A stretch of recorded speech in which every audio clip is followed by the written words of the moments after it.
भीम का सौगंधिक वन में यक्ष और राक्षसों से युद्ध। वैशंपायन जी कहते हैं, कपिवर हनुमान जी के अंतर्धान हो जाने पर महाबली भीमसेन उनके बताए हुए मार्ग से गंधमादन पर्वत पर बढ़ने लगे। मार्ग में वे हनुमान जी के विशाल विग्रह और अलौकिक शोभा का तथा दशरथ नंदन भगवान श्री राम के महात्म्य और प्रभाव का चिंतन करते जाते थे। सौगंधिक वन को देखने की इच्छा से जाते हुए उन्होंने मार्ग के रमणीय वन और उपवन देखे तथा तरह तरह के पुष्पित वृक्षों से शोभित सरोवर और नदियां देखी। इसी प्रकार और आगे बढ़ने पर वे कैलाश पर्वत के समीप कुबेर के राजभवन के पास एक सरोवर के निकट पहुंचे। भीमसेन ने वहां पहुंचकर उसका निर्मल जल जी भर कर पिया। महात्मा कुबेर इस सरोवर में जल क्रीड़ा किया करते थे। उसके आसपास देवता, गंधर्व, अप्सरा और ऋषि रहते थे। उस सरोवर और सौगंधिक वन को देखकर भीमसेन बड़े प्रसन्न हुए। महाराज कुबेर की ओर से हजारों क्रोधवश नाम के राक्षस तरह तरह के शस्त्र और पहनावों से सुसज्जित हो इस स्थान की रक्षा करते थे। उन्होंने महाबाहु भीम के पास जाकर उनसे पूछा, कृपया बताइए आप कौन हैं? आपका वेश तो मुनियों का सा है, परंतु आप हथियार भी लिए हुए हैं। कहिए यहाँ आप किस उद्देश्य से आए हैं? भीमसेन ने कहा, राक्षसों, मेरा नाम भीमसेन है। मैं धर्मराज युधिष्ठिर से छोटा महाराज पांडु का पुत्र हूँ। मैं भाइयों के साथ आकर विशाला में ठहरा हुआ हूँ। यहाँ से वायु से उड़कर एक सुंदर सौगंधिक पुष्प हमारे निवास स्थान पर गया था। उसे देखकर द्रौपदी को वैसे ही और फूल लेने की इच्छा हुई। इसी से मैं यहाँ आया हूँ। राक्षसों ने कहा, पुरुष प्रवर, ये यक्षराज कुबेर का प्रिय क्रीड़ा स्थान है। यहाँ मरण धर्मा मनुष्य विहार नहीं कर सकता। यहाँ देव ऋषि, यक्ष और देवता भी यक्षराज से आज्ञा लेकर ही जलपान और विहार आदि कर पाते हैं। फिर आप उनका निरादर करके बलात् कमल लेना क्यों चाहते हैं? और ऐसा अन्याय करने पर भी अपने को धर्मराज का भाई कैसे कहते हैं? आप महाराज की आज्ञा ले लीजिए, फिर जल भी पी सकेंगे और कमल भी ले जा सकेंगे। नहीं तो आप कमलों की तरफ झांक भी नहीं सकते। भीमसेन बोले, राक्षसों, राजा लोग मांगा नहीं करते, यही सनातन धर्म है और मैं किसी भी प्रकार क्षत्रिय धर्म को छोड़ना नहीं चाहता। ये रम्य सरोवर पहाड़ी झरनों से बना है। इस पर कुबेर के समान ही सबका अधिकार है। ऐसे सर्वसाधारण के पदार्थों के लिए कौन किससे याचना करे? ऐसा कहकर भीमसेन उन राक्षसों की उपेक्षा कर स्नान करने के लिए उस सरोवर में उतर पड़े। तब सब राक्षसों ने उन्हें रोका और वे एक साथ ही शस्त्र उठाकर उन पर टूट पड़े। भीमसेन ने भी अपनी यमदंड के समान स्वर्ण मंडिता भारी गदा उठाकर ठहरो ठहरो ऐसा चिल्लाते हुए उन पर आक्रमण किया। इससे राक्षसों का रोष भी बढ़ गया और वे चारों ओर से घेर कर उन पर तोमर और पट्टे आदि अस्त्र शस्त्रों की वर्षा करने लगे। महात्मा भीम ने उन सबके बारों को विफल कर दिया और उनके शस्त्रों को खंड खंड करके सरोवर के पास ही सैकड़ों वीरों को बिछा दिया। भीमसेन के मार से पीड़ित और अचेत हुए वे क्रोधवश राक्षस रणांगण से भागे और विमानों पर चढ़ के आकाश मार्ग से कैलाश की चोटियों पर चले गए। उन्होंने यक्षराज कुबेर के पास जाकर बहुत डरती डरती युद्ध में भीमसेन के बल और पराक्रम का वर्णन किया। इधर भीम सुगंधित रम्य कमलों को बीनने लगे। राक्षसों की बात सुनकर कुबेर बड़े हंसे और बोले, मुझे इन सब बातों का पता है। द्रौपदी के लिए भीमसेन को जितने कमल चाहिए उतने ले जाएं। इससे राक्षसों का क्रोध ठंडा पड़ गया और वे भीमसेन के पास आए।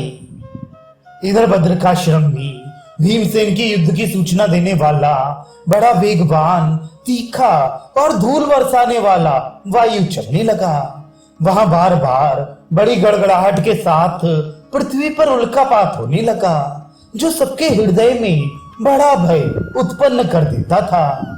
धूल से ढक जाने के कारण सूर्य का तेज मंद पड़ गया, पृथ्वी डगमगाने लगी, दिशाएं लाल लाल हो गई, मृग और पक्षी चीत्कार करने लगे। सब ओर अंधेरा ही अंधेरा छा गया, आंखों से कुछ भी सूझता नहीं था। इनके सिवा वहां और भी अनेकों भयंकर उत्पात होने लगे। ऐसी विचित्र स्थिति देखकर धर्मपुत्र युधिष्ठिर ने कहा, पांचाली, भीम कहाँ है? मालूम होता है वह कहीं कुछ भयंकर कर्म करना चाहता है अथवा कुछ कर बैठा है, क्योंकि यह अकस्मात होने वाले उत्पात किसी महान युद्ध की सूचना दे रहे हैं। तब द्रौपदी ने कहा, राजन, वायु से उड़कर जो सौगंधिक कमल आया था वह मैंने प्रेम पूर्वक भीमसेन को भेंट करके कहा था कि यदि आपको ऐसे बहुत से फूल मिल जाएं तो आप उन्हें लेकर शीघ्र ही आ जाएं। वे महाबाहु मेरा प्रिय करने के लिए उन कमलों की खोज में अवश्य ही पूर्वोत्तर दिशा की ओर गए हैं। द्रौपदी के ऐसा कहने पर महाराज युधिष्ठिर ने नकुल सहदेव से कहा, जिस ओर भीम गया है उसी ओर हम सबको भी शीघ्र ही साथ साथ चलना चाहिए। राक्षस लोग तो ब्राह्मणों को ले चलें और भैया घटोत्कच तुम द्रौपदी को ले चलो। देखो, भीमसेन ब्रह्मवादी सिद्ध पुरुषों का कोई अपराध करे उससे पहले ही यदि हम आप लोगों के प्रभाव से पहुंच जाएं तो बहुत अच्छा हो। तो घटोत्कच इत्यादि सब राक्षस जो आज्ञा ऐसा कहकर पांडवों और अनेकों ब्राह्मणों को उठाकर लोमश जी के साथ प्रसन्न चित्त से चल दिए, क्योंकि वे अपने लक्ष्य स्थान कुबेर के सरोवर को जानते थे। उन्होंने शीघ्र ही जाकर एक सुंदर वन में कमल की गंध से सुवासित एक अत्यंत मनोहर सरोवर देखा। उसी के तीर पर उन्हें परम तेजस्वी भीमसेन दिखाई दिए और उनके पास ही अनेकों मरे हुए यक्ष भी दिखे। भीमसेन को देखकर धर्मराज ने बार बार उनका आलिंगन किया और फिर मीठी वाणी में कहा, कुंती नंदन, तुम ये क्या कर बैठे हो? यह तो तुम्हारा साहस ही है, इससे देवताओं का भी अप्रिय हुआ है। यदि तुम मेरा भला चाहते हो तो ऐसा काम फिर कभी मत करना। इस प्रकार भीमसेन को समझाकर उन्होंने सौगंधिक कमल ले लिए और फिर देवताओं के समान उसी सरोवर में क्रीड़ा करने लगे। इतने ही में उस बगीचे के रक्षक विशालकाय यक्ष राक्षस प्रकट हो गए। उन्होंने धर्मराज, नकुल सहदेव, महर्षि लोमश तथा दूसरे ब्राह्मणों को देखकर विनय से झुककर प्रणाम किया। धर्मराज के सांत्वना देने से वे कुबेर के दूत शांत हुए और कुबेर को भी पांडवों के आने की सूचना मिल गई। फिर अर्जुन के आने की प्रतीक्षा करते हुए उन्होंने कुछ समय तक वहां गंधमादन के शिखर पर ही निवास किया।